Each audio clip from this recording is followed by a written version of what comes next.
आता शिर्डी माझे पंढरपूर ही आरती होईल। आरती नंतर दर्शनास प्रारंभ होईल।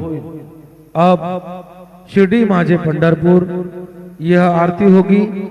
आरती के बाद दर्शन कतार शुरू होगी।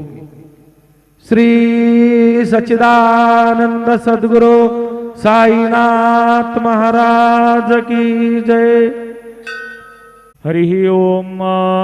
श्रीश्च ते लक्ष्मीश्च पत्न्यावहो रात्रे पार्श्वे नक्षत्राणि रूपमश्विनौ व्याक्तम् इष्णन्निखाणामुम् इखाण सर्वलोकम् इखाण अक्षस्र परशुं गदेषु कुलिशं पद्मं धनुष्कुण्डिकां दण्डं शक्तिमसीञ्च चर्म जलजं घण्टां सुराभाजनं शूलं पाशसुदर्शने च ददतीं हस्तै प्रसन्नाननां सेवे सर्वमर्दिनीमिह महां लक्ष्मीं सरोजस्थितां।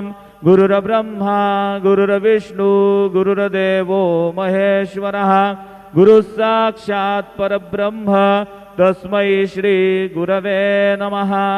सद्गुरु साईनाथ देवताभ्यो नमः। प्रातः पूजनार्थे गन्धाक्षतपुष्पैः सम्पूज्य तद्धूपः वनस्पतिरसोद्भूतो गन्धाढ्यो गन्ध उत्तमः आग्रेयः सर्वदेवानां धूपोऽयं प्रतिगृह्यताम्। धूपमाघ्रापयामि साज्जञ्जवर्ति संयुक्तं वह्निना योजितं मया दीपं गृहाण देवेश त्रैलोक्यतिमिरापः। दीपं दर्शयामि दीपानान्तरेण नैवेद्यं निवेदयामि। चतुष्कोणमण्डलं कृत्वा तदुपरि नैवेद्यपात्रं निधाय गायत्रीमन्त्रेण पात्रं प्रोक्षयेत्। सत्यन्वर्तेन परिखिञ्चामि धेनुमुद्रयाम् अमृतीकृत्य ग्रासमुद्रया। ॐ प्राणाय स्वाहा ॐ अपानाय स्वाहा ॐ व्यानाय स्वाहा ॐ उदानाय स्वाहा ॐ समानाय स्वाहा ॐ ब्रह्मणे नमः। नैवेद्यमध्ये पानीयं समर्पयामि पुनर्नैवेद्यं निवेदयामि।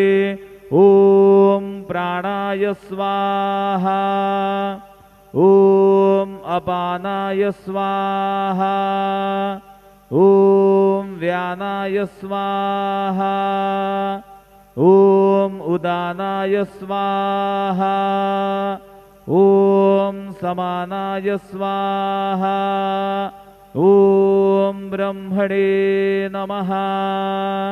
नैवेद्यं समर्पयामि हस्तप्रक्षालनं समर्पयामि मुखप्रक्षालनं समर्पयामि करोद्वर्तनार्थे चन्दनं समर्पयामि तथा च मङ्गलारार्तिकदीपं दर्शयामि।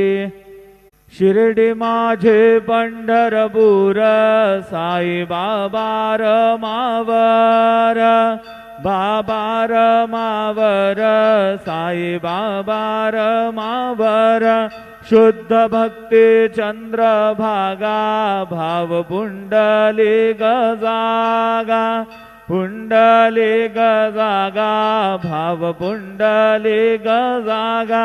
याहो याहो अवघे जन गुरु बाबांचे वंदन साईंचे वंदन गुरु बाबांचे वंदन गणू म्हणे बाबा साई धाव पाव माझे आये पाव माझे आये धाव पाव माझे आये।